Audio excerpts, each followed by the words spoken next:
여러분은 지금 소속돼 있는 조직에서 행복하십니까? 그리고 그 조직의 리더는 잘하고 있습니까? 오늘 스타벅스는 이 질문에 대한 새로운 답을 찾아보고자 합니다. 바로 온전한 리더, 통합적 리더십인데요. 같은 이름의 책을 내신 컨설팅 회사 ILP의 김준웅 대표 모셨습니다. 어서 오십시오. 예, 반갑습니다. 예. 책 읽으면서 이 책 쓰신 분 참 용감하다. 예.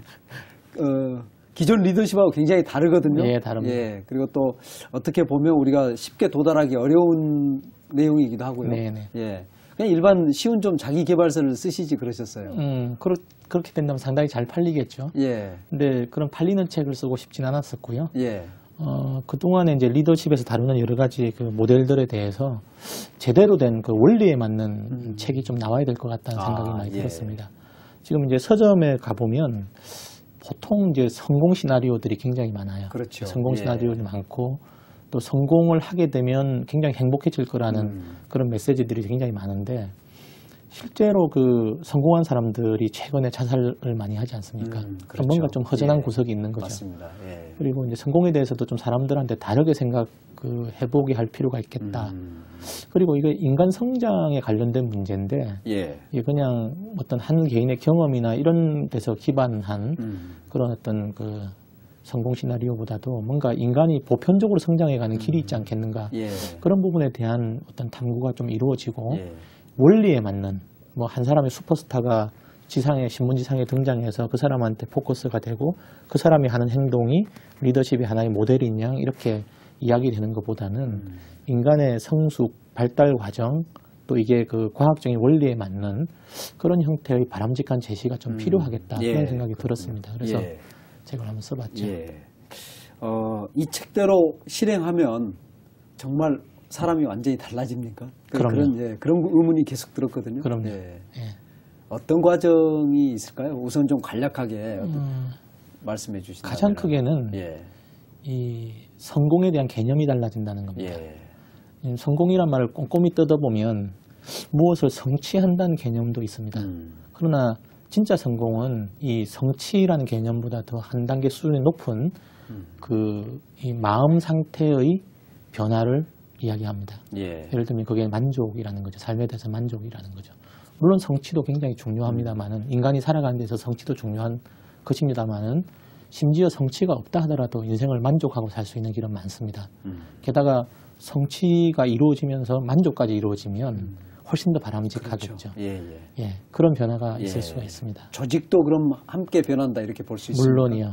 예. 조직은 결국 사람들의 집합 아니겠습니까? 예.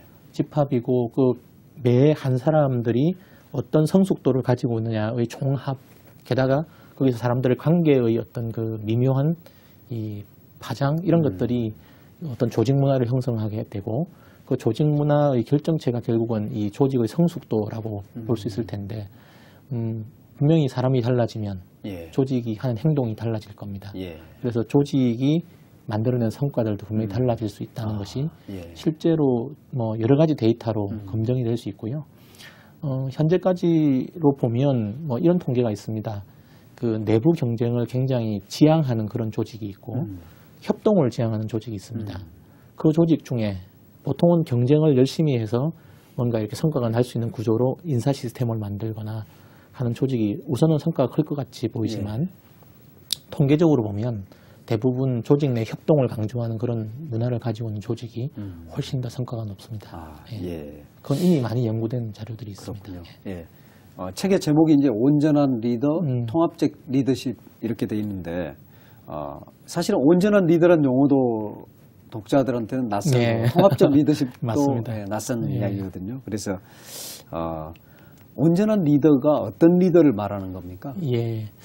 우선 그 개념부터 좀 봐야 할 텐데 심리학의 백그라운드를 이렇게 보게 되면 사람이 이렇게 쭉 성장해 가는 가운데 어떤 완성된 모습이 있지 않겠습니까? 그 완성된 모습에 이렇게 발달을 해가는 모든 과정들은 사실은 그 완성에서 일부 비어 있는 부분이 있을 테니까 그런 점에서는 불완전한 거죠. 그렇죠. 예. 불완전하다고 봐지는 거죠. 그걸 좀 더 뭐 강력하게 이야기하면 분열되어 있다 이렇게 봅니다. 예를 들면 어릴 때 또는 뭐 고등학교 시절에 대학교 시절에 성인이 돼서 우리가 지금 이야기하고 있는 이 성공하는 사람, 성취하는 사람이라는 개념도 사실은 조금 분열되어 있다고 보는 거죠. 이제 관계성에서 보면 이 사람 자체는 성취라는 모델 가지고 뭔가가 잘 이루어져 있는 사람이지만 예. 이 사람의 성취 때문에 다른 사람이 뭔가 피해를 보게 된다거나 다른 사람이 나쁜 영향을 미치게 된다 하면 그건 온전함이라고 볼 수 없는 거죠. 예. 그래서 성취하는 사람들이 조금 더 가야 되는 길이 있고 그 다 가야 되는 길이 만족이 안 되는 상황이 됐을 경우에는 그거는 이미 분열이라고 봐지는 거죠. 아, 예. 그래서 그런 분열들이 다 극복이 돼서 인간의 길로서 거의 이제 도달할 수 있는 최정점의 수준이 되면 온전한 사람이라고 이야기를 합니다. 그건 이제 심리학적으로 여러 가지 이야기를 하는데요. 뭐 충분히 기능하는 사람 이런 모델도 있고요. 전인이라는 개념도 있습니다. 아, 예. 그런 것들이 이제 온전성을 대변하는 그런 예. 키워드들인 것 같아요. 그렇다면 그 CEO로 굉장히 성공했거나 어느 조직의 수장인데 그리고 실제 성과도 잘 내고 일을 굉장히 잘하는 사람이고 또 조직 안에 있는 사람도 비교적 많이 따르는데 그분이 어떤 인격적 결함이 있는 경우들이 있거든요. 예를 들면 굉장히 화를 잘 낸다거나 그럼요. 뭐 하여튼 뭐 욱성질을 못 참다거나 그래서 그 조직에 있는 사람들이 굉장히 좀 공포심을 가지고 대하는 이런 리더들이 있거든요. 네. 그러면 그런 리더는 리더로서 사실 일을 하는 데는 손색은 없는데 온전한 리더에는 도달 못한 겁니까? 그럼요. 그럼요. 그 아까 책에서도 나오겠지만 이제 그 발달 과정에 방금 말씀하신 그런 이미지의 리더는 예. 그 고등학교 시절에 그 일진 또는 짱의 개념에 고착되어 있는 사람입니다. 아, 예. 거기서 발달이 정체된 사람이죠. 그러니까 그 사람의 그 삶의 가장 중요한 동기는 정복이에요. 그분은 그거 인정 안 할 것 같은데. 그렇죠. 안 하죠. 예. 뭐 사회적 봉사활동도 맞습니다. 많이 하시고. 그거는 이제 정복의 하나의 수단이 되는 거죠.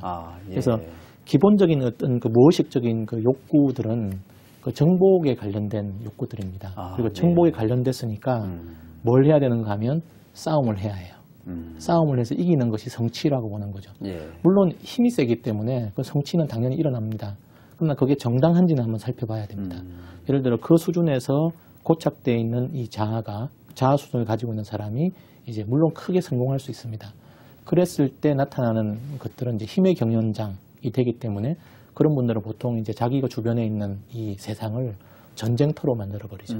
전쟁터에서는 뭐겠습니까? 결국 싸워서 그렇죠. 맞짱 떠서 이기는 것들이 중요하게 되고 이겨야 되니까 이제 전략이란 개념이 나오게 됩니다. 싸움 아닙니까? 예. 그런 형태의 이제 그 논리들이 만들어지게 되는 거, 유효한 전략을 잘 세워서 싸움에 이기는 구조로 뭔가를 하게 되는 그런 형태의 이제 일들이 벌어지는 거죠. 예.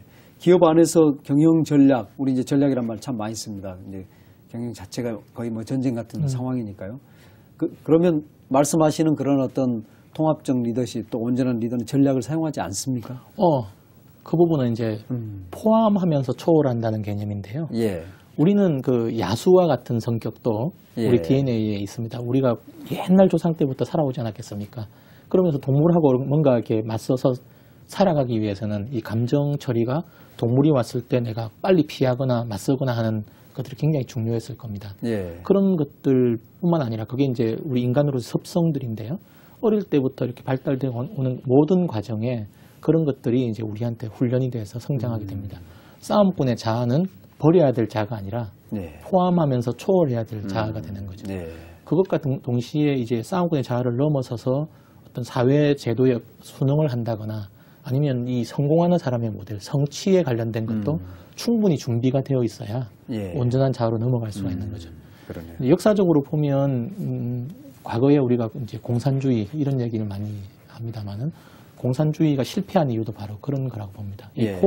포함하면서 초월한다는 것이 성장의 가장 기본적인 원리인데 기존의 자본주의는 마치 그 부정돼야 되는 것처럼 보고 새로운 것들을 건설하려고 하니까 뭔가 문제가 되는 거죠. 그렇죠. 욕구가 맞습니다. 있는데 욕구가 없는 것처럼 맞습니다. 이야기하는. 그래서 성공하는 자아를 성취하는 자아를 버려서 갈 게 아니라 거기서 충분히 훈련된 상태에서 그 다음 온전함으로 나아가야 될 발달 과제를 또 가진다는 거죠. 성공하는 사람들의 모델에 이제 새로운 발달 과제가 주어지는 거죠. 말씀을 들으면서 기존의 그런 이런 성공하는 자, 우리가 지금 이제 대부분의 목표는 사회적인 목표는 성공입니다. 근데 이걸 넘어선 또는 성취를 넘어선 그런 새로운 리더십이 필요한 상황인가요? 상황이죠. 여러 가지 뭐 징후로 나타나고 있지 않습니까? 우선 경제만 봅시다. 경제만 하더라도 이제 연결성이란 개념이 대단히 예. 중요한 개념이 될 것 같습니다. 예. 과거에는 어떤 특정 기업, 그다음에 정부, 뭐 소비자 이런 것들이 뭐 거시경제책을 읽어보면 제일 처음에 1장 1절에 거시경제 1장 1절에 국민 경제의 순환이란 개념이 나옵니다. 그 순환이란 개념은 이 모든 주체들이 사실은 연결되어 있어서 서로 주고받는 이 피의 흐름이 굉장히 공정하게 일어나야 예. 뭔가가 이렇게 더 성숙되게 발전할 수 있다는 개념이 되는 거죠.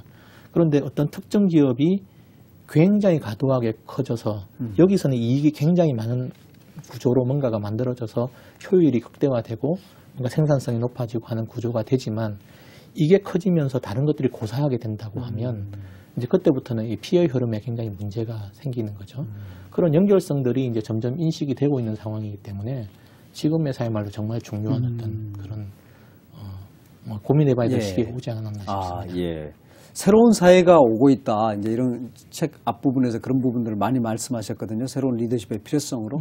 그런 어떤 물론 이제 변화를 어떻게 해석하느냐는 여러 가지가 있지만 그게 굳이 온전한 리더십, 온전한 리더를 필요로 하는 그런 상황에 딱 부합하는 그런 새로운 미래냐. 예. 예. 이거에 대해서는 이제 관점의 차이가 있을 네. 수도 있거든요. 어떻게 보십니까?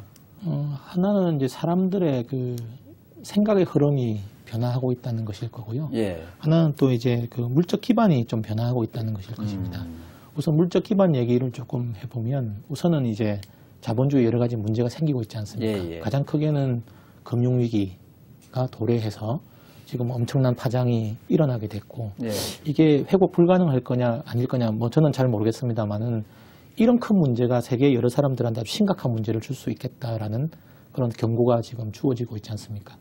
또 하나는 환경 문제인데 환경 문제는 대부분 지금 뭐 크게 보면 우리 이 지구 온난화의 가장 주범이 되는 여러 가지 제품들이 있지 않겠습니까? 그 제품들 중에 예를 들어 자동차라고 봅시다. 자동차 산업이 비대해지면 비대해질수록 이런 것들이 좀 뭔가 문제가 생긴다는 것도 사람들이 좀 알게 됩니다. 이런 이제 물적 기반의 변화가 분명히 존재하고요. 예. 거기에 따라 사람들이 이제 의식 수준도 변화하게 될 것 같습니다. 뭐랄까, 이제 성취하는 자아 모델에서 조금 더 민감한 자아 모델로 성장한 사람들은 이제 그런 걸 아는 거죠. 그래서 예. 환경 문제를 제기한다거나 어떤 글로벌 기업의 도덕성 문제를 제기한다거나 예. 지속 가능한 사회를 꿈꾼다거나 예. 이런 것들이 그런 물적 기반의 변화에 맞게끔 새로운 어떤 그 아이디어나 새로운 어떤 그 사람들의 생각을 요구할 수밖에 없기 때문에 예. 그런 변화가 생긴다고 보는 거고. 예. 그게 그런 지금 어떤 변화를 이끌고 어떤 뭐랄까요, 새로운 성과를 내고 또 사람들은 새로운 행복을 줄 수 있는 이제 리더십으로서 새로운 모델이 필요하다고 예, 보는 거죠. 예, 예. 그리고 그 새로운 모델은 이제 제가 생각기에는 아주 무의식적인 상징으로 드러나는데 그 중에 가장 크게 임팩트를 줬던 것이 아마 작년에 개봉됐던 아바타인 것 같아요. 예. 그 아바타라는 영화는 예. 뭐 3D의 총화 이렇게도 볼 수 있지만 물론 그렇습니다. 예. 근데 아바타라는 영화는 방금 제가 말씀드린 이 인간의 성장 곡선들을 아주 다양한 상징으로 보여주고 있는 그런 영화입니다. 예. 뭐 요즘 뭐 이야기하는 통합 심리학의 원리를 뭐 한 사람 한 사람의 그 상징으로 보여주고 있는 각각의 등장인물들이 맞습니다. 예, 예. 예. 거기 보시면 이제 그러니까 코리치 대령이라고 막 싸움하는 사람도 예, 나오고요. 그렇죠. 예. 그다음에 이제 그 다리 다친 해병이 이제 갔을 때 아바타 이게 에스코트를 해주면서 이렇게 비행기를 운전하는 그런 예, 예. 그 모델도 나오고요. 그리고 이제 사업가도 나옵니다. 이렇게 판도라 행성에 어떤 좋은 자원을 캐서 그렇죠. 지구의 문제를 해결하면 돈을 벌 수 있다고 예, 생각하는 예. 사람도 나오고, 그리고 이제 박사도 나오는 거죠. 묘하게도 여자입니다. 그 여성은 판도라 행성 사람들하고 소통을 하려고 하는 예. 자로 나타나고, 더 나아가서는 이제 판도라 방식 내지는 나비족의 삶 이런 것들이 나타나게 되는 거고, 그 전체 과정에서 이제 이 해병이 싸움꾼 자아를 가지고 있지 않겠습니까? 예. 이 사람이 인생에 시련이 옵니다. 다리를 다쳤어요. 그 다리를 다쳐서 전혀 새로운 세계로 한번 나가보는 그 모험 안에서 여러 사람들을 만나면서 자아가 성숙하고, 뭐 종국에는 자기 몸을 바꿔버리는, 예. 그게 이제 거듭난다는 예, 개념이 예. 되겠죠. 아까 큰 이제 그 성취하는 자아의 모델을 그 너머로 예, 예. 한번 몸을 바꾸고 의식을 바꾸는 그런 예. 이제 상징으로 나타나게 된 겁니다. 예.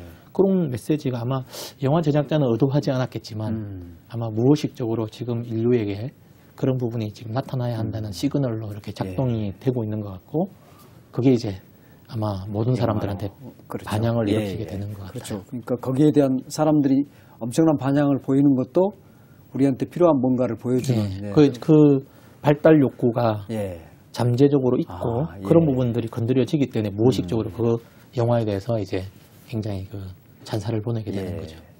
그런 그 이제 흐름의 변화 중에 이제 기업 내부의 흐름에서 기존의 기능이 중시됐던 게 디자인 뭐 이런 어떤 여러 그 변화들을 몇 가지를 짚으셨어요. 네. 그런 것 예를 들면 이제 뭐 사실보다는 스토리 또 분석보다는 종합 판단보다는 공감 이런 게 변화된다 이런 거는 지금 기존의 리더들도 다 이야기를 하거든요. 예, 물론 그 프레임은 제 프레임이 아니라 뭐 책에서 인용을 했지만 그 위대한 새로운 사회가 온다라는 이제 다니엘 핑크의 큰 프레임들이고요.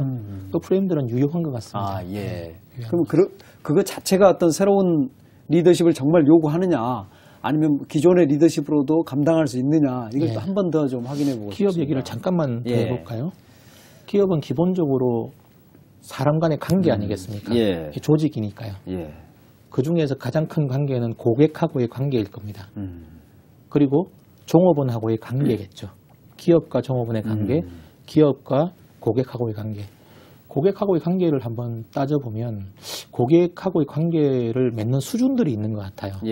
옛날에는 그냥 그 일방적으로 물건을 잘 팔 수 있는 시기에는 그냥 기브 앤 테이크도 아니고 테이크 앤 테이크의 관계가 형성되겠죠. 그렇죠. 좋은 물건 있으면 팔리고 뭐 그런 형태가 될 겁니다. 그런데 그게 이제 뭐 경쟁 사회이니까 이제 거기서 조금 더 다른 모델로 나온 게 이제 이 고객하고 관계에 기브 앤 테이크라는 관점이 들어가게 되는 거고요. 그러면서 CRM이라고 이야기를 했습니다. 데이터베이스를 효과적으로 구축해서 거기서 이제 뭐 고객에 대한 정보를 효과적으로 발굴하고 그걸 통해서 고객한테 이제 새로운 제품을 더 이렇게 홍보를 하거나 아니면 다른 좋은 제품을 선전하거나 이런 형태로 더 매출이 올라가고 이런 형태로만 생각했단 말이죠. 근데 이제 그걸 넘어서야 하는 것 같아요. 왜냐하면 소비자들이 변해가고 있으니까요. 예를 들어 두 개 마트가 있다고 한번 생각해 봅시다. A마트, B마트가 있는데 A마트, B마트의 물건의 질은 거의 균질할 겁니다. 이제 같은 공산품일 테니까요. 농산품일 테니까요. 그러면 그 다음 차별화 포인트는 서비스일 거예요. 그 종업원이 얼마나 친절한가, 얼마나 매장이 잘 정돈되어 있고 깨끗한가, 뭐 이런 것들이 차별화 포인트. 근데 그것도 결국은 같아지는 거죠.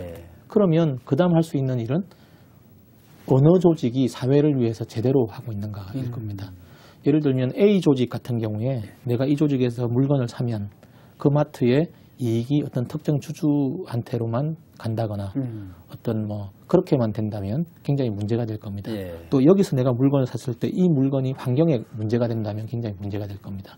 그러나 다른 마트에서 내가 물건을 사면 예를 들어 내가 쓰는 돈이 내가 사용하는 돈이 단순히 물건 구매뿐만 아니라 이 조직을 통해서 사회적으로 바람직한 일을 할 수 있다. 예를 들면 기부가 된다거나 아니면 환경에 올바른 그 작동을 하게 한다거나 이런 부분에 의미가 가해지면 이제 선택의 폭이 달라지는 거죠. 그래서 이제 앞으로 기업이 고객하고 관계를 맺는 데 있어서도 그런 의미라는 것은 대단히 중요할 겁니다. 그리고 그 의미를 생산해내기 위한 스토리는 대단히 중요한 거죠. 그리고 그 스토리를 만들어낼 수 있는 기본적인 능력이 디자인이라고 보는 겁니다. 단순히 그냥 이쁘게 하는 게 아니고 의미를 디자인해서 그 의미가 사람들한테 스토리로 전달될 때 이제 광고가 필요 없게 되는 거죠. 광고가.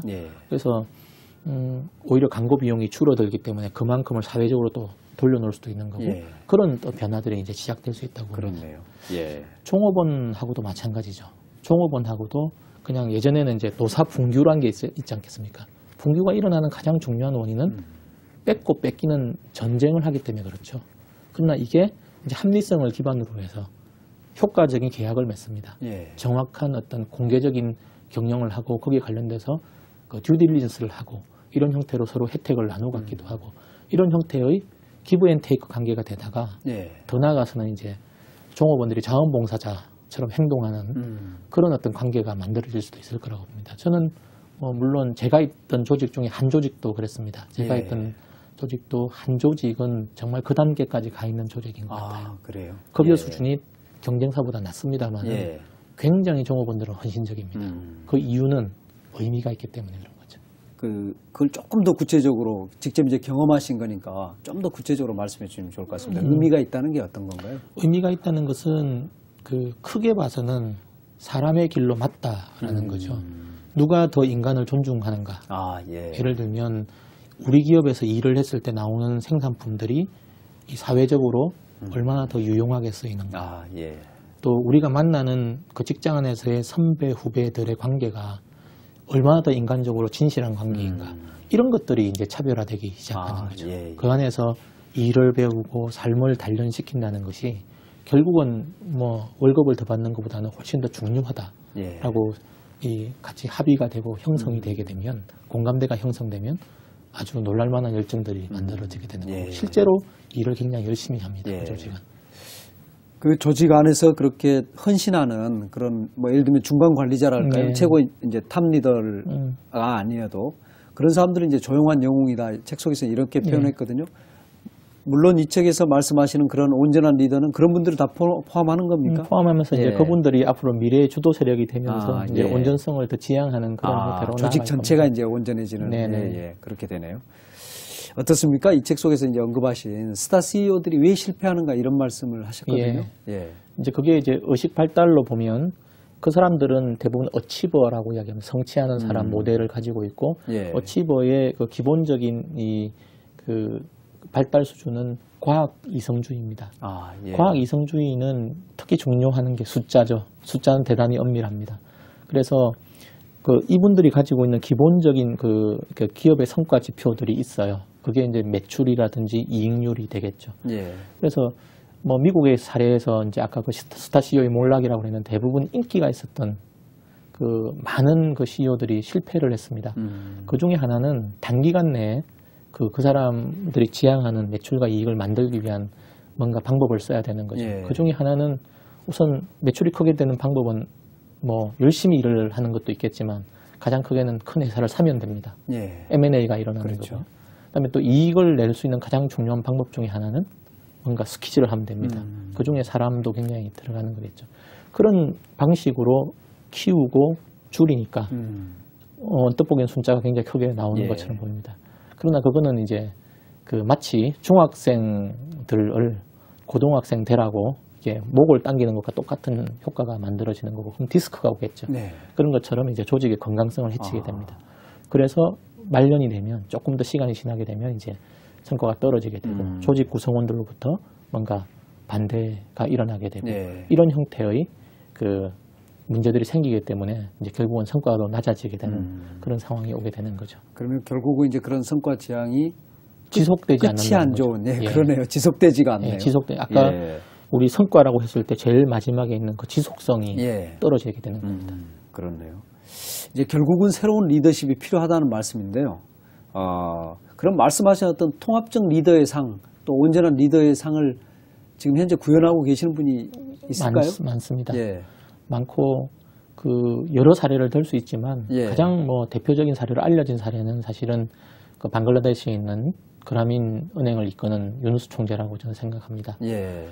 그분은 분명히 그 의식 수준의 발달이 이 성취를 넘어선 그 수준으로 와 있는 분이고요. 예. 그래서 고객하고의 관계, 종업원하고의 관계를 전혀 다르게 변화시킬 수 있는 분이죠. 예. 우선 고객하고의 관계는 뭐 증명된 숫자들 있지 않겠습니까? 그 그라민 은행하고 거래하는 고객들이 이제 돈을 빌렸을 때 돈을 갚는 비율이 거의 98%에 이릅니다. 왜 그렇게 될까요? 그 은행은 소중하니까요. 예.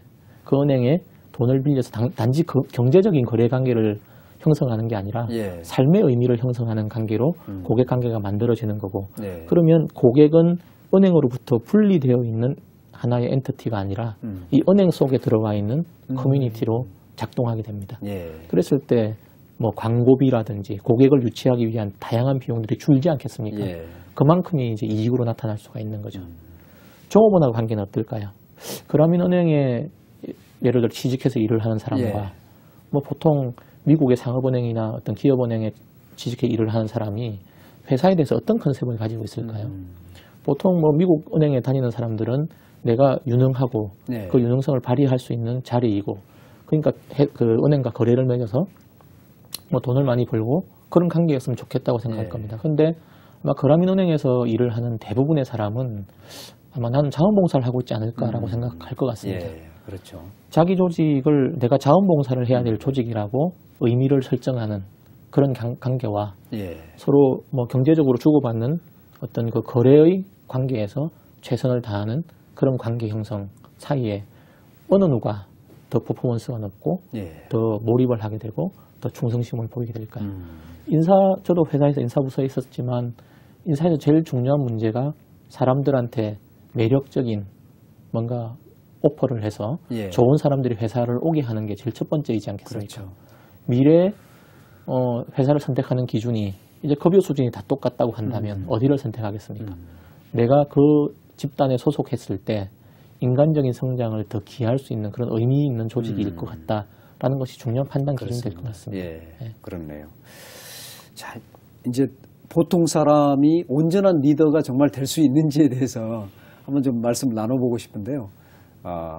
뭐 발달 과정이랄까요, 성장 과정이랄까요, 또 실제로 그런 게 가능한지 이런 걸 한번 쭉 이제 말씀을 이렇게 순서를 따라서 한번 들어보고 싶습니다. 결론적으로 가능은 한데요. 예. 쉽지가 않습니다. 아, 이제 우리가 보통 이 한 개체, 사람의 성장을 역사의 성장하고 맞물려서 생각해 볼 수 있다고 하지 않습니까? 보통 그것을 그 개체 발생은 개통 발생을 모방한다라는 그렇죠. 어떤 생물학의 원리라고 예. 봅니다. 그럼 우리 인간의 역사가 지금까지 축적해 왔던 것들이 DNA에 남아 있고 예. 그게 인간성의 발현으로 이렇게 나타나게 될 텐데 현재까지는 이제 그 자본주의 방식이 아마 최첨단의 방식일 겁니다. 그럼 사람들이 알고 있다고 생각하는 것도 자본주의 방식일 거예요. 그러면 자본주의에서 가장 롤모델이 됐던 사람들은 어치버였으니까 성취하는 사람이었으니까 예. 그 성취하는 사람들까지는 누구나 일반적으로 발달시켜야 된다고 봐지는 거고 그게 예. 바람직하다고 봐질 겁니다. 예. 그러나 그 넘어서 있는 세계에 대한 문제, 그 넘어서서 의식이 발전하는 문제는 조금 다른 문제죠. 그건 아직 오지 않은 미래고 징후들이 보이지만 그게 그 크리티컬 매스인 시대는 아니니까 그런 시대로 넘어가기 위해서 사람이 성장한다는 것은 많은 공격을 받을 겁니다. 아, 그런 리더 자체가 나타났을 때도 그럼요. 그렇습니까? 예를 들면 당장 아까 유누스 총재라든지 이분이 은행 그렇게 차리겠다고 했을 때 기존의 그 방글라데시의 그 은행을 펀딩해야 될 사람들 같으면 어떻게 반응을 보였을까요? 예. 당연히 이게 말이 안 되는 안 되죠. 얘기입니다. 예. 예. 그렇게 실제로도 그런 어려움을 겪었었죠. 그럼요. 초기에. 예. 그리고 뭐 여기도 나오지만 폴 뉴만 같은 사람이 나 이제부터 회사에서 남는 수익금은 전부 다 기부해버리겠다. 그런 결정을 했을 때 예를 들어 가족이라든지 주위에 있는 친구들 중에 많은 사람들은 좀 문제 있지 않냐 이렇게 봤을 수도 있을 것 그렇죠. 같습니다. 뭐 하려고 회사를 하느냐, 그럼요. 돈 벌려고 하는 그럼요. 건데. 예. 편하게 살지. 그렇죠. 그런 어떤 사회적인 그 뭐랄까 도전이 있을 수가 있습니다. 왜냐하면 그것은 발달의 문제니까요. 이제 발달의 지금 현재의 시점에서 더 나은 발달로 간다는 것은 지금이 죽고 그 다음에 새로 탄생한다는 개념입니다. 예. 그 탄생의 상고가 있는 거죠. 인간의 의식 발달도 그렇게 흘러간다는 겁니다. 그렇군요. 예. 예. 그래서 현재까지는 그렇게 그 온전성을 가진 사람으로 넘어가는 그 모델을 구현한 사람들은 극히 적습니다. 예. 현재 뭐 통계적으로 보면 인구의 한 1% 정도 수준이라고 보고 그 전에 이제 그 그룹을 형성하고 있는 사람들이 조금 민감한 사람들입니다. 민감한 몸을 가지고 이제 자본주의 방식 또는 그 어치브로서의 삶보다 조금 다른 것이 있지 않을까를 조금 알아차린 사람들이 예. 존재합니다. 그래서 요즘 서점에 가보면 이제 좀 많이 등장하고 있는 키워드들이 배려, 존중 이런 것들이지 않겠습니까? 예, 예. 이제 관계성을 인식하게 됩니다. 예. 다른 사람들도 있다는 것을 알아차리고 조금 더 또 소통 이런 문제들이 이제 조금씩 이야기가 되는 거고요. 그 소통, 배려, 인식이란 것이 바로 나라는 엔터티 이외에 다른 엔터티가 존재한다는 것을 민감하게 알아차리는 단계거든요. 아, 예. 이제 그게 이제 전체 인구의 한 10% 정도 된다고 봅니다. 그런 세력이 이제 아직은 사회 주도 세력은 아니지만 떠올라오는 세력이 되어가고 있고 얼리 어댑터 비슷한 사람이다 맞습니다. 이렇게 볼 수 있나요? 그게 이제 2007년 금융 위기부터 시작해서 가속화되는 그런 상황에 와 있습니다. 예. 그래서 이 세대는 조만간 뭐 5년, 10년 내에 그 이 세상의 그 주도자들이 될 것입니다. 그걸 예측큰 데는 컬처럴 크리에이티브 그룹이라고 합니다. 예. 그래서 그런 컬처럴 크리에이티브들이 이제 세상의 어떤 그 주도 세력이 되는 순간 이제 이 그 논리도 많이 달라지겠죠. 그러니까 예. 과학적 이성주의를 넘어서서 민감한 단계에서 세상을 볼 수 있는 그런 새로운 모델들이 나타나게 될 겁니다. 아, 예. 그 사람들이 디자인하는 것들이 있지 않겠습니까? 그렇죠. 조직도 그렇고 사회도 그렇고 그런 것들이 이제 주류가 돼가게 되겠죠. 예. 결국 뭐꼭 세상의 주류가 돼야 한다 이런 건 아니지만 아닙니다. 예. 예. 새로운 미래에 이제 결국 변화에 적응하고 또 그 변화를 이끌어 가려면 온전한 리더로 내가 어떻게 하면 다시 태어날 수 있을까 이걸 좀 진지하게 고민해야 되는 시점이다 이렇게 볼 수 있네요. 그런 점에서는 예. 진보입니다. 예. 예, 그렇네요. 그 온전한 리더로 변하는 첫걸음이 어디서 시작됩니까? 제일 첫 번째는 포기가 예. 됩니다. 그 포기 보통 이제 우리가 리더십 프로그램에서 제일 먼저 가르치는 것이 당신의 꿈을 디자인하십시오. 당신의 꿈을 디자인해서 노력하면 달성할 것입니다. 예. 라는 게 지금까지의 논리였습니다. 실제로 그런가요? 그렇지 않습니다. 예를 들어 한 기업의 CEO가 있다고 칩시다. CEO는 한 사람이지 않습니까? 예. 그 밑에 CEO 아래에 임원들이 한 10명 있다고 봅시다. 그 10명이 열심히 정말 목표를 가지고 CEO를 향해서 도전하면 10사람 모두가 CEO가 됩니까? 논리적으로 맞지 않잖아요. 그렇죠. 예. 지금은 근데 그게 정석처럼 느껴졌단 말이죠. 그것 말고 이제 그 새로운 시대의 그 논리들은 아마도 그 전에 지금까지 발달 단계에서 우리가 익숙했던 것들을 이제 하나씩 놓아주는 그런 것들이 필요할 거라고 봐지는 거죠. 그래서 알게 모르게 어릴 때부터 부모로부터 또는 사회로부터 이 사람에게 강요됐던 어떤 특정 어떤 논리들, 예를 들면 돈이라든지 성취라든지 명예라든지 이런 것들이 있을 겁니다. 그런 데 대한 집착심부터 버려나가면 오히려 그런 것들이 없었을 때의 순수한 상태가 있지 않았겠습니까? 태어날 때 받았던 어떤 소명이라든지 자기가 원래 그 DNA에 디자인되어 있는 자기 나름대로의 뭔가 그 소질이나 선천성들이 있을 텐데 그런 선천성들이 발견되게 된다는 거죠. 그래서 제일 먼저 시도해야 될 것들은 바로 그 포기, 위대한 포기입니다. 그럼 포기가 바로 발견으로 이어진다 이렇게 보기는 어려울 것 같은데요. 드러나겠죠. 예. 서서히 이제 포기가 쉽지 않을 겁니다. 왜냐하면 그건 관성이니까요. 역사적인 관성이기도 하고 지금까지 이 사회가 형성되어 왔던 하나의 문화이기도 하고 하니까요. 그 문화를 넘어서서 보는 시각들이 굉장히 필요할 겁니다. 그래서 그게 쉽지는 않을 테지만 그런 것들이 하나, 둘 버려지기 시작하면서 서서히 자기 모습이, 온전한 자기 모습이 드러나게 되는 거고 그 자기 모습이 발견이 됐을 때는 이제 그 뭐랄까 그 어떤 노력의 문제가 아닌 그런 집중력이 발휘되게 되는 거죠. 그러니까 진짜 내가 원하는 게 뭔지, 나라는 사람이 뭔지 이제 그런 어떤 의미를 찾게 되는 겁니까? 예. 그렇게 되면 기존에 많은 걸 놓게 되면 물론 새로운 것을 발견해서 새로운 나가 이제 모습이 나타나겠지만 뭐 다시 돌아옵니까마는 경쟁에서 뒤지지 않을까? 어떻습니까? 포기를 하고 나면 꼭 경쟁을 해야 된다고 보십니까? 결국은 이제 그 많은 사람들이 살아가는 속에 좋습니다. 조직 속에 있게 좋습니다. 되니까. 그래서 아주 중요한 개념 중에 하나가 이 사람의 발달에 있어서 가장 중요한 키워드 하나가 포함하면서 초월한다는 개념입니다.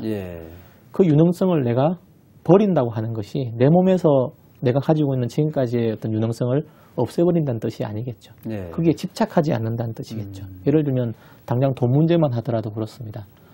돈을 무시하는 태도, 돈을 적대시하는 태도는 대단히 바람직하지 않은 태도입니다. 돈은 자본주의의 원리였고 지금까지 그거는 유효한 수단이었습니다. 그리고 그걸 포함하면서 초월하는 논리가 있을 것 같아요. 돈을 벌기 위한 유용성도 이제 다른 포커스를 통해서 뭔가 달라질 수가 있다는 거죠. 돈을 벌어서 뭐 할 거냐에 대한 논리가 확실해지면 돈이 아주 중요한 수단이 될 수도 있습니다. 그렇네요. 그런 것들을 포함하면서 초월할 수 있는 논리라는 거죠. 그 포기를 한다고 해서 뭐 그런 자기의 전문성이나 유용성, 현재 하고 있는 일 이런 것들을 완전히 버려야 된다는 뜻이 아니라 그런 것들을 넘어서는 것들에 대해서 이제 새로운 시각을 가져야 된다는 것과 지금까지 해왔던 방식에 대한 집착을 버려나가는 것 이런 것들을 위대한 포기라고 이야기할 수 있겠습니다. 그럼 이제 포기의 다음 단계는 어떻게 될까요? 지금 말씀을 듣다 보니까 마음 먹게 달렸다 좀 이런 느낌도 들거든요. 어떻습니까? 이제 그 소명을 알아차리게 되면 그런 이제 나에게 사회적으로 디자인되어 왔던 것들은 이제 그동안에 내가 나이지 않은 채로 살아온 건 아니겠습니까? 예. 그러니까 다른 사람의 갑옷인 거죠. 예. 엄마의 갑옷 또는 사회의 갑옷 또는 직장 상사가 나한테 요구하는 갑옷 이런 거지 않겠습니까? 예. 근데 그 갑옷을 다 번지고 새로운 알몸 상태의 자기를 발견하게 되면 이제 자기 옷을 찾게 될 겁니다. 자기 옷을 찾아서 입고 뭔가를 행동하는 사람과 다른 사람들이 강요한 갑옷을 입고 살아가는 사람 사이에 예. 뭔가 편함 불편함이 있겠습니까? 편한 상태에서 뭔가를 하게 되면 그렇죠. 훨씬 예. 더 큰 성과가 나오게 되겠습니까? 예. 예, 그런 원리라고 봅니다. 자기 옷을 찾아 입고 가는 과정은 자기 옷을 찾아 입으려면 일단 기존 옷을 벗어야 되죠. 그럼요. 그런 과정이 폭이네요. 예. 그러니까. 예. 그럴 때 이제 어떤 그런 생각의 변화를 이끄는 마음이 뭐냐 이런 생각이 들거든요. 예. 어떤 과정을 통해서 마음이 움직이는 겁니까? 이제 가장 뭐 효과적으로 사실은 사람이 그렇게 발달할 때 한다고 하면 고통 없이 그냥 성장하면 참 좋겠다고 봅니다. 예. 그러나 어쩔 수 없이 인간 생활을 하다 보면 인간 삶을 살다 보면 예. 이런저런 고통들이 있지 않겠습니까? 그 고통들을 수용하면서부터 이제 시작이 되는 것 같아요. 예. 고통들을 수용하면서부터. 그래서 고통이란 것은 의뢰이 존재할 수밖에 없는 선물이기도 한데요. 예. 그 선물, 그 고통이 주어졌을 때 그 고통을 회피하지 않고 그 고통이 나한테 주는 의미가 시그널이 뭔지를 유심히 살펴보는 것이 대단히 중요할 것 같습니다. 예. 예. 대부분의 사람들은 이제 비록 성취하는 사람이라도 어느 시기가 되면 두 가지 고통이 오게 됩니다. 자기 성취를 놓아야 된다는 그런 외부로부터의 압력이 있을 수가 있고요. 예. 또 하나는 공허해지기 시작합니다. 그런 고통들이 매 발달 단계마다 옵니다. 예. 그 고통들이 왔을 때 과감하게 갑옷을 벗어 던질 수 있는 그런 용기가 이제 필요하고요. 그랬을 때 이제 진정한 자기를 발견하게 되는 거죠. 예. 그 마음의 작동을 하기 위해서 이제 여러 가지 훈련이 필요할 거라고 봅니다. 계기라 할까요? 자기가 지금 열심히 어떤 목표를 향해서 성취하는 그야말로 삶을 살아가고 있는 어떤 사람이 이것이 아닌 더 온전한 리더로 내가 다시 태어나고 싶다. 이런 계기들이 주어져야 될 것 같거든요. 그런 계기가 되게 어떻게 올 수 있을까요? 여기는 큰 실패로부터 오죠. 그런가요? 보통은 큰 실패로부터 오기 시작하고 있고 또 그런 이제 그 성취자가 가지고 있는 일반적인 모델이 경쟁이니까 그 경쟁을 통해서 삶에 많은 질곡들이 생기지 않겠습니까? 그 질곡들에 대해서 언뜻 알아차리게 됐을 때 또는 성취를 하고 나서 나오는 것, 아까 말씀드린 그런 공허감 이런 것들이 이제 중요한 그 시그널로 작동하게 된다고 봅니다. 보통 저도 이렇게 사회 몇 분들을 개인 고객으로 이렇게 상담도 하고 한다면은 그 불안감들이 있습니다. 실제로 성취하는 사람들이 가지고 있는 엄청난 불안감들이 있습니다. 그렇네요. 통합적 리더가 갖는 그런 어떤 이제 변화 과정에서 어떤 그런 이제 핵심 성품들이 발달하게 된다. 또 이제 더 나아지게 되는 이런 이야기들이 책에 나옵니다. 그런 부분에서 조금 설명해 주시면 좋을 것 같습니다. 이제 그 부분은 이게 그 중국에 가면요. 발 마사지를 하지 않습니까? 발 마사지를 할 때 이렇게 물통이 있습니다. 나무로 이렇게 조각조각 붙여서 이렇게 만든 물통이 있는데요. 그 물통 비유를 하면 좋을 것 같습니다. 그 물통 중에 이 그릇이 아무리 크다 하더라도 그 물통 중에 하나의 이가 빠지면 물을 담을 수 없지 않겠습니까? 그렇죠. 그런 것처럼 인간이 골고루 성장하는 데 있어서 이제 그걸 좀 전문적인 용어로는 발달 라인이라고 하는 건데요. 한 20개 정도의 발달 라인이 있습니다. 도덕심부터 시작해서 지능도 있고요. 그다음에 이제 심리학 같은 것도 있고요. 이런 것들이 한 20개 정도 된다고 보통은 봅니다. 크게 봐서는 이제 직관이고요. 그러니까 크게 또 하나는 이제 세상을 받아들이는 그 센스빌리티 이런 거고요. 또 하나는 이제 이성적인 사고 능력일 것 같고 또 하나는 이제 감정을 다루는 능력 이런 것들이라고 봅니다. 그런 것들이 이제 온전하게 인간 발달하고 관련돼서 성숙하고 모든 이가 맞물려서 서로 상호작용을 하게 될 때 이제 그 큰 그릇이 되는 거죠. 그런 자질들이 만들어져야 세상을 다른 비전으로 볼 수 있고 세상에 대해서 전혀 다르게 느낄 수 있고 그래서 새로운 길로 나아갈 수 있다고 봐지는 거죠. 그렇네요. 이 책 속에서 이제 민감성, 평정심, 지혜, 영성 이렇게 이제 네. 나눠 놓으셨는데 민감성이라는 게 어떤 겁니까? 민감성은 세상에서부터 들어오는 정보를 받아들이는 힘입니다. 아, 예. 그 중에 제일 낮은 단계, 이제 그 전에 보통 민감성 이야기를 하면 우리 몸의 구조에 대해서 좀 알아야 되는데요. 우리 몸은 눈으로 보는 몸만 있는 게 아닙니다. 예. 심리적인 몸도 있고요. 그 지혜의 몸도 있습니다.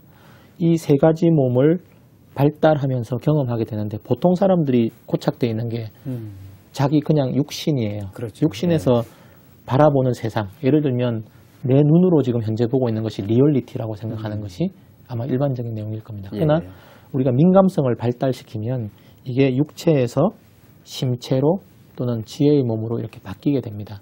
그랬을 때 이제 세상을 보는 법이 달라지지 않겠습니까? 세상을 보는 정보의 양과 이해하는 수준이 달라지지 않겠습니까?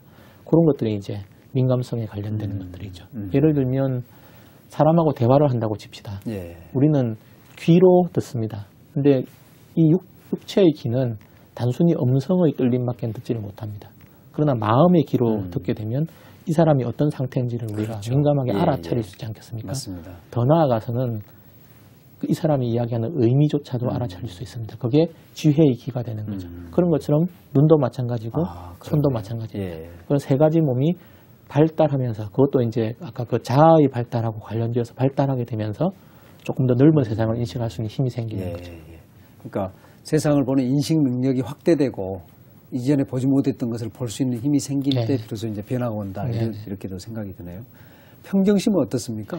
또 이제 감정 시스템인데요. 누군가 그런 얘기를 했습니다. 우리는 그 밥을 못 먹으면 한 7일 정도는 살 겁니다. 숨을 못 쉬면, 호흡을 못하면 아마 한 30초면 죽겠죠. 근데 매 순간에 인상이 없으면 우리는 바로 죽는다고 합니다. 아, 그래요? 그만큼 인상이라는 게 중요한 건데 이 인상을 내부적으로 처리하는 시스템이 감정이지 않겠습니까? 그렇죠. 그 중에서 이제 이것도 인간의 발달에 따라서 감정의 스펙트럼이 존재하게 됩니다. 뭐 그런 감정을 다룬 제일 중요한 사람이 데이비드 호킨스 박사라고 하는데 보통 의식혁명에서 이야기하는 그런 감정의 스펙트럼이 있지 않겠습니까? 그 중에 이제 제일 낮은 단계 수준입니까? 그러면? 수준입니다. 발달 수준입니다. 제일 낮은 단계 수준에서는 세상을 굉장히 부정적으로 보거나 무기력하게 보거나 분노, 걱정 이런 걸 가지고 세상을 보게 됩니다. 그래서 이제 어떤 뭐 어치버 단계 정도로 보게 되면 이제 유용성 그다음에 그 유능함이 발휘되기 때문에 세상을 굉장히 자존감을 가지고 긍정적인 관점에서 용기를 가지고 뭔가 선택하기도 하고 이런 감정들이 또 생기게 되는 거죠. 그 이상으로 훈련이 되면 그 이상으로 이 사람이 발달을 하게 되면 이제 사랑 이상의 감정을 가지고 살아가게 됩니다. 사랑이라든지 자비심, 이타심 이런 것들을 가지고 살아가게 되는데 그런 감정 훈련이 충분히 인간 발달과 함께 되면서 이 감정 시스템이 고양이 되게 되면 이제 사람하고의 관계 형성이 달라지지 않겠습니까? 어떤 자극에 대해서도 반응을 하게 될 텐데 그 반응이 이 시스템이 부정적이면 부정적인 반응을 하게 될 거고 시스템이 자비의 시스템이 되게 되면 자비로운 행동을 하게 될 겁니다. 그런 형태의 이제 발달 단계를 이제 거칠 수 있다는 거죠. 감정 시스템도. 시오노 나나미의 로마인 이야기에 보면 그 리더의 자질로서 5가지 중에 감정 조절 능력이라고 해서 들어있거든요. 바로 이제 이런 평정심이다. 이렇게 볼 수도 있겠네요. 지혜가 있고요. 영성이 있는데 영성이라는 부분이 손에 잡힐 듯 하면서도 안 잡힙니다. 어떤 걸 말하는 건가요? 굉장히 어려운 개념이죠. 근데 이제 그 나, 세계, 관계 이런 것들을 이런 것들을 바라보는 것 안에 기본적인 뭔가의 메커니즘이 있지 않겠습니까? 그 중에 제일 중요한 건 아까 말씀드린 이제 자기에 대한 인식인 것 같아요. 자기에 대한 인식이 부모의 아이다부터 시작해서 이제 발달 과정을 거치면서 이제 성취까지 이렇게 쭉 만들어졌습니다. 근데 성취를 넘어서서 우리가 이 세상에서 모르고 있는 것들이 많지 않습니까? 그걸 뭐라고 부르든 간에 불성이라고 부르든 뭐 하나님이라고 부르든 또는 뭐 그 알라라고 부르든 모든 종교에서 사람을 넘어서는 힘에 대해서 이야기를 하고 있습니다. 초월적인 것. 그 초월적인 것과 내가 어떤 관계를 갖게 되는가를 알아차리는 것이 영성인 것 같습니다. 그래서 보통 영성 단계가 낮은 사람은 이제 초월적인 힘하고 상관없는 나를 만들죠. 근데 이 감각이 발달한 사람들은 나와 초월적인 것하고는 뭔가 관련이 있다고 알아차리게 됩니다. 예. 더 나아가서는 좀 도발적인 얘기인지도 모르겠습니다만은 우리는 그 초월적인 것이다라고 생각도 할 수 있을 겁니다. 예를 들면 불교에서 너 안에 불성이 있다라고 하지 않습니까? 그 불성을 깨친 사람이 온전한 사람이지 않겠습니까? 그런 형태로 이 영성이 발달해 갈 수 있고 이 영성이 발달함에 따라서 이제 모든 것이 영향을 받게 되고 사실은 영성은 아까 민감성, 그다음에 감정의 시스템, 그다음에 지혜를 만드는 가장 중요한 원천이기도 합니다. 예. 그렇게 해서 어떤 뭐랄까요 온전한 리더의 단계에 가면 예를 들어서 대화를 하는 방식도 달라집니까? 어떻습니까? 어떻게 하겠습니까? 이제 뭐 아이를 꾸짖는다거나 또는 뭐 이제 직장 안에서 다른 사람과 대화할 때 껄끄러운 대화가 있다. 그러면 성취한 리더와 온전한 리더의 대화법이 다른 겁니까? 성취한 대화는 주로 키워드가 숫자로 나오겠죠. 예. 그러나 몇 프로를 달성했느냐 이런. 예. 그러나 이제 온전한 리더로 가면 이야기하는 사람의 삶의 의미를 알아차리게 될 겁니다. 그리고 동기부여 방식도 삶의 의미를 지향하는 동기부여를 하게 될 것입니다. 그런 것들이 달라지겠죠. 부모와 자식 간의 관계도 그렇지 않겠습니까? 성취하는 자아 모델로 그 부모가 자식을 보게 되면 아마 학원 보내기를 시작하게 될 겁니다. 왜냐하면 그게 구조니까요. 그렇죠. 그 구조에 그건 합리적인 판단이라고 봅니다. 그러나 그 아이의 온전한 발달로 보면 우리는 그 아이를 표준화시키는데 뭔가를 기하고 있지 않습니까? 그래서 아이하고의 관계 방식도 좀 달라진다고 봅니다. 감정 문제는 뭐 사실은 굉장히 복잡한 문제이기도 한데요. 확실히 화를 내는 숫자는 줄어들 거는 같습니다. 그러나 완벽하게 줄어드느냐, 완벽하게 무심이 되느냐, 그거는 이제 부처님이나 이제 예수님의 경지이겠죠. 그러나 온전성으로 나아가면 갈수록 그런 것들이 고양되는 것만은 틀림이 없습니다. 그렇네요. 예. 그런 어떤 그 삶의 방식에서 달라지는 어떤 이제 구체적인 모습을 보는 것도 중요한데 지금 이제 온전한 리더로 되어오는 과정에서 반드시 거쳐야 되는 어떤 과정이 있다면 우리가 지금 이야기 속에서 빠진 부분이 있을까요?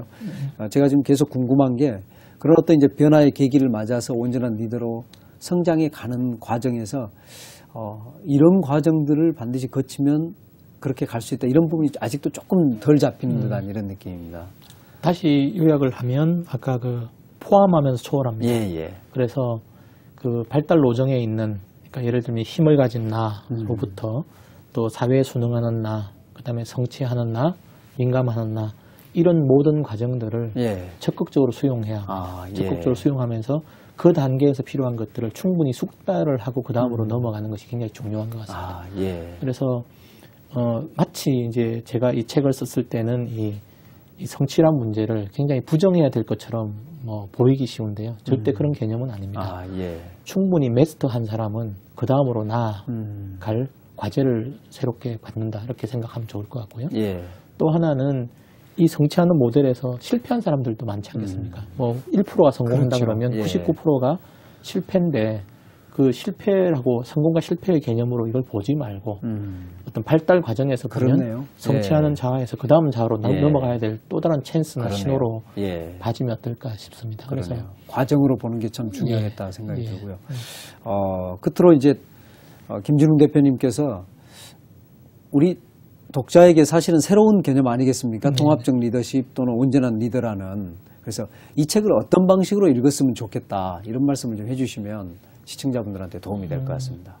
우선은 보통 이렇게 죄송합니다만 좀 잘 팔리는 책처럼 그냥 이렇게 쉽게 읽지 않았으면 좋겠습니다. 꼼꼼하게 좀 읽어보셨으면 좋을 것 같고 중간중간에 있던 이제 이 책을 디자인할 때는 왜 그래야 되는가 그리고 그 원리 그리고 그걸 수행할 수 있는 법 이렇게 좀 구성이 되어 있으니까요. 맞습니다. 실제로 연습도 있던데요. 그 연습법이 굉장히 다양하게 있을 수가 있고 여기서는 간단히 한두 개 정도만 또 보통 사람들이 쉽게 할 수 있는 정도로만 넣어놓았는데요. 그런 일상적인 수련들이 조금 일어났으면 좋을 것 같고요. 그렇다고 해서 우리가 갑자기 어디 절에 간다거나 이렇게는 할 수는 없을 겁니다.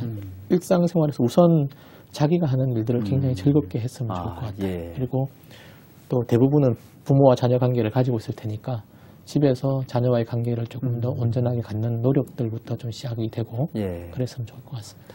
그런 관계 또는 자기 삶 이런 것에 어떤 의미를 찾는 이게 참 중요한 출발이겠다. 네. 그런 생각이 들었거든요. 예. 아까 그 갑옷 이야기를 했는데 예, 내 옷을 그렇네요. 찾는 거죠. 예. 예. 다른 사람 갑옷에 너무 신경 쓰지 마시고 거기에 관련돼서 너무 이렇게 에너지를 쏟지 말고 온전한 자기 옷을 좀 찾아보는 노력을 많이 하셨으면 좋을 것 같습니다. 예. 오늘 온전한 리더, 통합의 리더십, 김정인 대통령께서 말씀하신 자기 옷을 찾아 입어라. 아마 그것만으로도 우리가 조금 이렇게 혼란스럽고 또 그 남을 모방하기 급급한데 자기를 찾고 제대로 된 리더가 될 수 있지 않을까 이런 생각이 들거든요. 예. 오늘 귀한 말씀 고맙습니다. 예, 고맙습니다. 예, 감사합니다. 즐거운 시간이었습니다. 예, 예. 고맙습니다. 예.